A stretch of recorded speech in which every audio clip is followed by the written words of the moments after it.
Hello, Dog Pound. Welcome to the Oracle Speaks. I am your host, the Village Elliot. I will talk to you today about the past, present, and future of the Cleveland Browns. My topic today is the playoff calculus of your favorite team, the Cleveland Browns. Also, our next opponent, the Jacksonville Jaguars, and the Cincinnati Bengals, one of our division rivals, our neighbors to the south. And what we thought was true, what we believed in last week, is no longer true. Now we have a new reality. The reality is completely upset because the Bengals did the unthinkable. They actually beat the Jacksonville Jaguars without their franchise quarterback, Joe Burrow, who I think is actually the best quarterback in the NFL. But the Bengals are still a threat. They are. They beat a very good team, the Jacksonville Jaguars, with Jake Browning as their quarterback. Jake apparently is not as bad as everybody thought. We'll talk about in depth. But first, I want to make the point that football teams should not be thinking playoffs, not at all. They should only be thinking about their next opponent. They should be focusing on the job at hand. This playoff business is just for fans. And to underscore that point, I got some help from none other than Coach Jim Mora of the the Indianapolis Colts. And I got the playoff rant that he made some years back, and let's just listen to that. Playoffs? Don't talk about playoffs. You kidding me? Playoffs? I just hope we can win a game. Another game. Yeah, that was a famous rant. Thank you, Coach Mora. That was just absolutely spectacular and really underscores the point that we don't really like to talk about playoffs if we are the coach of the team or a player. All we're really talking about is the next game. So let's get that straight. Browns players can't be worried about stuff like that. That's just not where it's at for them. That's for us fans and sportscasters to talk about, and as or those who want to bet on it. That would be a good reason to talk about playoffs. But that's not the mentality of the people that play in the sport. All they want to do is win the next game. That's all they have control over. So, all right, having made that point, let's talk about what has happened to the division. The Bengals aren't going away. They still got T. Higgins, Tyler Boyd, and the guy that catches everything, Jamar Chase. And if you look at what actually happened is, well, turns out that Jake Browning didn't throw as many passes as our guy, which kind of makes me mad. Our guy, you remember that he threw the ball 44 times. Jake only needed 37 attempts and completed 32 passes. Amazing enough, threw for 354 yards against Jacksonville, a very good team. And he had a rating of 115. Jamar Chase was targeted 12 times and caught 11 balls. When you've got a receiver like that, man, you don't need to be that franchisey in order to have some success, huh? Tyler Boyd targeted 7 times, had 5 catches, and T. Higgins was 3 for 3, 36 yards. Those guys are still there. They're still healthy. They have not been as injury decimated as the Browns. The Bengals may not be the patsy that you imagine. The Browns may not be that superior to the Browns. No, the Browns kicked their butt early in the season, but remember that the Browns had Nick Chubb at that time. They had Jack Conklin. I believe Conklin was still healthy at that time, wasn't he? That all-pro right tackle. We, of course, had our franchise quarterback, Deshaun Watson. Ooh, we had everybody healthy. And now there's a lot of people that are hurting, that are not with the team, that are out for the year. And it's just not really the same team. And the Bengals are, a younger team, and they're tending to be more healthy than the Cleveland Browns. Browns have Joe Flacco mania. I expect to have a decision fairly soon about whether it will be Flacco that starts the game or whether it will be Dorian Thompson-Robinson. And the vast majority of fans, according to these informal polls that have been taken, are just infatuated with Joe Flacco. He threw the ball 44 times and completed over 50%. What could be better than that? A quarterback that completes over 50% of his passes and he only had one interception. What could be better than that? He's been to the Super Bowl. He's a franchise quarterback if I ever saw one. We're just so in love with Joe Flacco after one game, and he's had 2 weeks of practice. It's just absolutely remarkable. Well, I'll tell you what. Actually, before I profess all of my love for Joe Flacco and Flacco Mania, I think it's time to take a little bit of a break and allow time to carry out a few commercials so that we can actually support this gig. We want to thank all of the fans that have supported us so well, and we ask that you buy all the products that advertise on our show. It's really a great thing. So let's pause for a few seconds for a commercial break. And we're back, so buy all that stuff. Christmas is not that far away, so buy all those cars that are advertised on our shows, and it'll just be really great. You'll enjoy all of it. And buy Browns stuff and support Browns charities and keep the economy booming. Thank you very much for your support. Yeah, okay, so what's happened is that, the Browns have won 7 games, and right now we have a playoff position. If the Browns continue to win, they're in. It's very hard to imagine that the Browns will win out, but it's possible. Winning the next game is the best thing they could possibly do. Now, Jacksonville, you will recall the narrative last week or leading up to the Monday Night Football game was that, wow, Jacksonville has a chance to have the best record in the AFC. Look at how great they've been. They went on a run at the end of last year to make the playoffs, and they're still on that run. They're really doing outstandingly well, and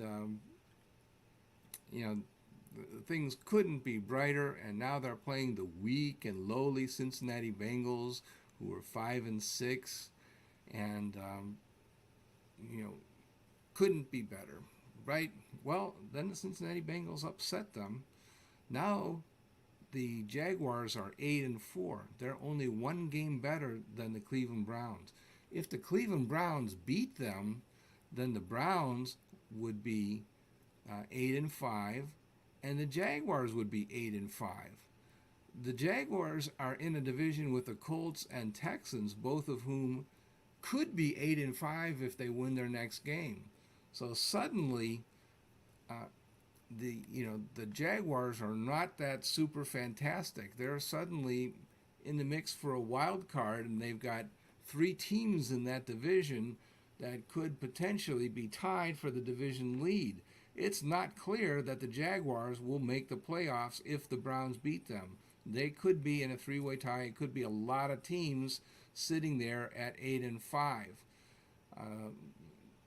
Not clear at all to me who wins the tiebreaker if there's so many teams that are 8-5. The Browns have the tiebreaker now. Depending on who gets to be 8-5, I'm not sure who gets a tiebreaker if it's like a 5-way tie or something like that. I'm not completely clear on that. The playoff possibilities are endless, but in any case, they need to win in order to be sure that they're in. Hey, that rhymes. I like that.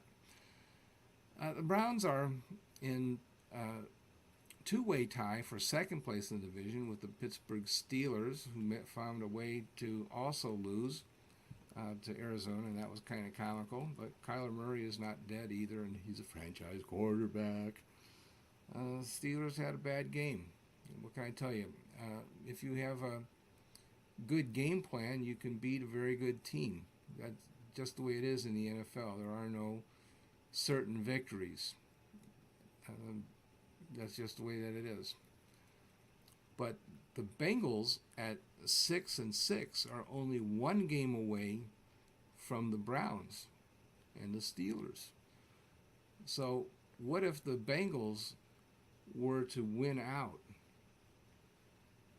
They could wind up being 11-6, and they could be a threat. They could actually make the playoffs if they continue to win out.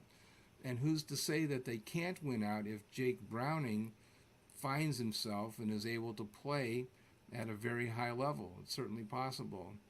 10-7, is 10-7 going to make the playoffs? It's not guaranteed, but I think it's very possible that the last wild card spot could go to a team that is 10-7. It would be something like a 3, 4, 5 team tie at 10-7. I think there'll be a bunch of teams at 10-7, and I don't know who's going to have the tiebreaker. It's impossible to forecast with any kind of reasonable certainty, but who knows? Just finish 10-7 and see if you win the tiebreaker or not. I think that 11 wins is probably a good chance that you're going to be in if you do that.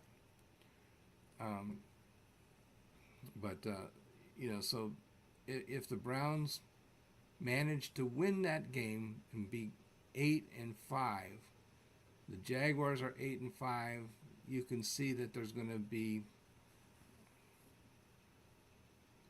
4 or 5 teams that are at that 8-5 level. So I think this is getting very interesting. The reality that we thought we believed in last week is totally upset. But let's just count the number of teams that could be 8-5. Let's see, the Steelers could be 8-5. The Browns could be 8-5. The Colts and Texans could be 8-5. So it's 1, 2, 3, 4.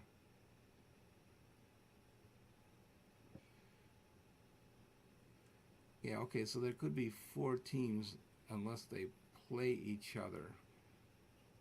Wait, 1, 2, 3, 4, 5 teams could go 8-5. So that could be a mess. That could really be a mess. We better win the game. So the team that we thought was going to be dominant, Jacksonville, might not be dominant if the Browns beat them. Colts and Texans, who we thought were going to be kind of like doormats for the season, they could be challenging the Jaguars, kicking them out of the division lead and maybe even beating them out for the wild card position. So C.J. Beathard, we think, he's not nearly the franchise quarterback that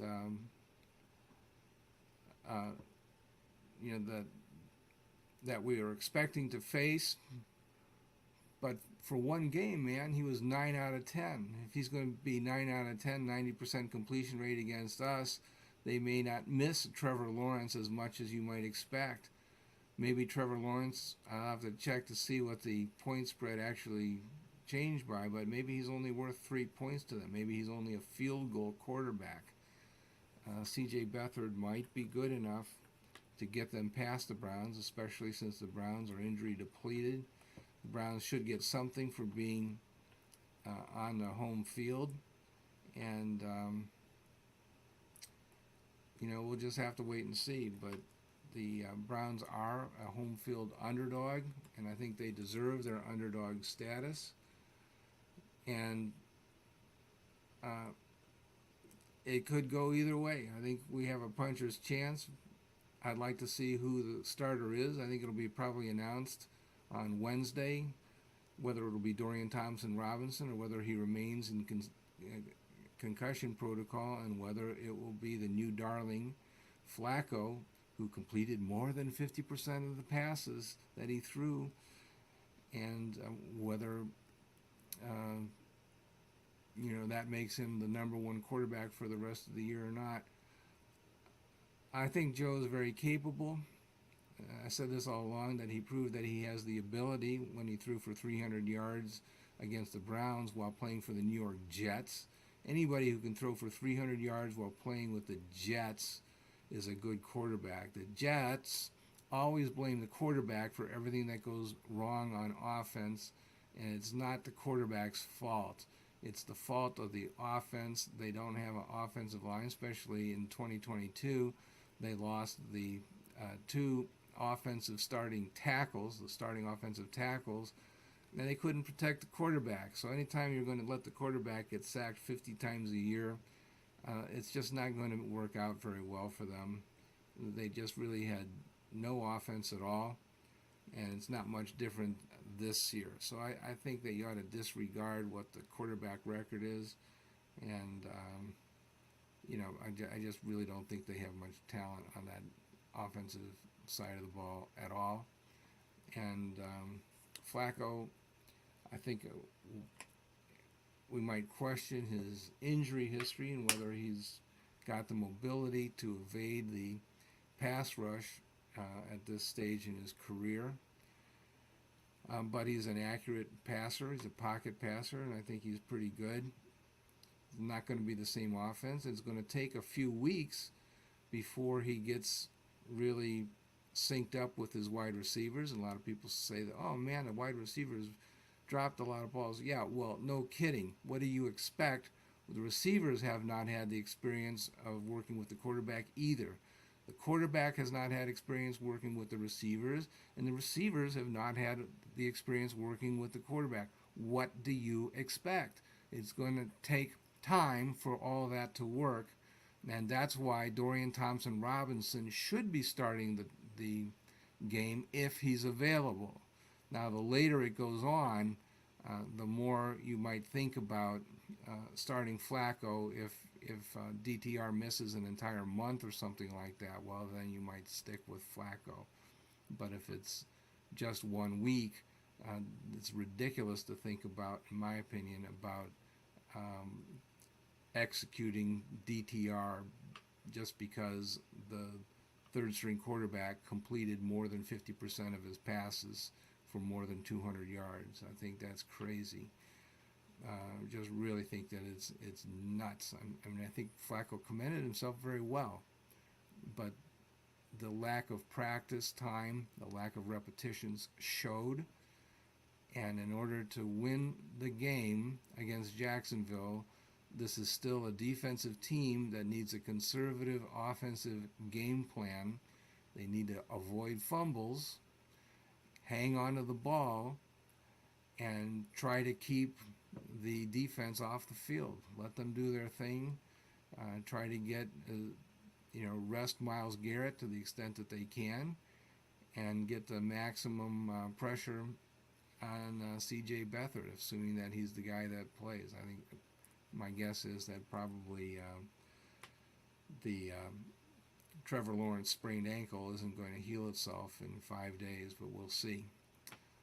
Okay, well, that's what I had to say. It should be interesting. The Browns are definitely in it, but they need to win it in order to stay in it. We'll see how it goes. Have a great week, everybody. Take care, and we'll talk again very soon. Bye for now.